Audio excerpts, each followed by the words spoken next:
나보기가 역겨워 가실 때에는 말없이 고이본에 들이우리다로 시작되는 김소월의 시 진달래꽃 잘 아실 겁니다. 이별을 말하고 떠나가는 연인의 앞길에 오히려 꽃을 뿌리며 배웅하는 숭고한 모습을 보여주죠.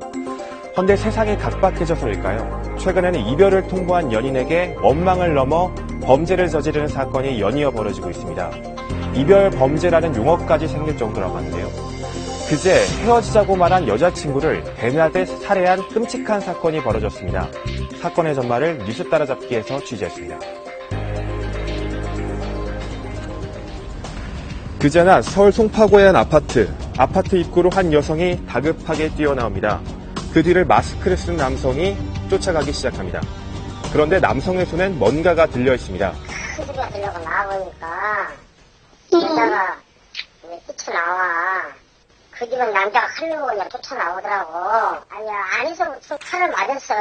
뒤에서부터 여자가 뛰쳐나왔는가 봐. 살라고 뛰쳐나는데.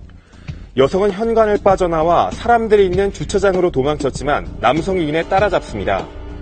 힘이 빠진 여성이 쓰러지자 남성은 여성을 향해 흉기를 휘두릅니다. 바로 앞에서 경비원과 아파트 주민이 지켜보고 있었지만 남성은 이들의 시선을 의식하지 않았습니다. 칼을 빼들라 하니까 그 남자가 가까이 오면 칼을 찔러보고 죽여본다고 해서 내가 지금 반발점 몰라서 그 사이에 그냥 일이 저질러진 거라니까요. 그 친구가 죽기 싫으면 가라고 하니까 아저씨도 어떻게 할 수가 없죠. 그리고 가서 보니까 목이 출혈이 심하고 그래서 경비 아저씨가 수건달을 갖고 오라고 해갖고 출혈하고 119 있죠. 범행을 저지른 남성은 아파트 안으로 다시 들어간 뒤 아파트 옆문으로 나와 쓰레기통에 범행 도구를 버렸습니다. 저쪽으로 가보니까 오른쪽에 휴지통이 완전 열려있는 거예요. 보니까 칼하고 저기 맞춰가지고 옆문이 열려있더라고요.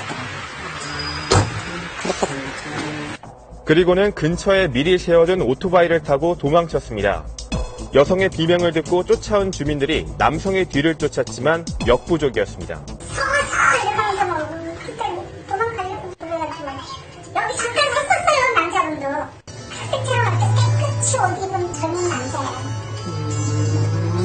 양복도 입은 젊은 남자. 피해 여성 31살 김모 씨는 즉시 병원으로 옮겨졌지만 결국 숨졌습니다.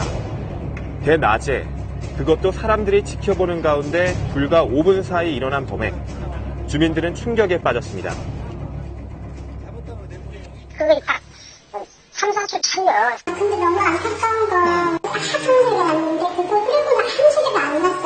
그게 그렇게 비명 소리인데 저는 몰랐던 거예요. 많이 놀랐죠. 사람들이. 일어날 수 있어요. 충격적이죠.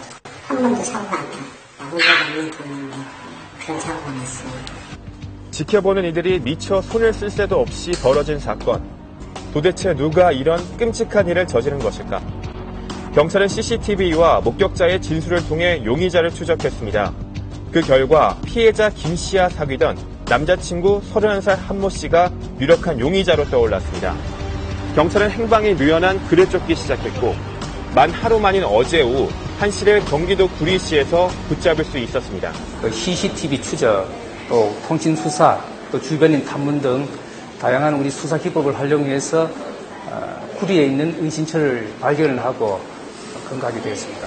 구리 부추 밭에 은신해인 것을 저희가 수색 끝에 확인하고 검거하게 되었습니다. 경찰에 체포된 한 씨는 김 씨를 살해할 당시 흉기를 휘두르다 자신도 상처를 입은 상태였습니다. 흉기는 어디서 구했습니까? 자살하려고 갖고 있었습니다. 왜 죽었어요? 죽일 생각은 없었습니다. 그는 왜 사람들이 지켜보고 있는데도 불구하고 연인이었던 김 씨를 잔인하게 살해했을까? 경찰 조사에 따르면 살해당한 김 씨가 최근 한 씨에게 헤어지자고 말한 게 결정적인 범행 동기가 됐습니다. 범행 동기에 대해서는 여친과 한 1년 정도 사귀었고 최근에 와서 계속 사귄지 여부에 대해서 이렇게 다툼이 있었다고 합니다. 3주 전 김 씨가 이별 통보를 한 것이 싸움으로 번졌고 결국 범행까지 저질렀다는 겁니다. 하지만 한 씨의 범행이 우발적인지 의도적인지 또 보다 정확한 살해 동기와 과정에 대해선 수사가 진행 중입니다. 그래서 그 부분에 대해서는 완전히 헤어진 건지 또 교재로 볼 것이 이 부분은 저희가 조금 더 조사를 해봐야 알겠습니다.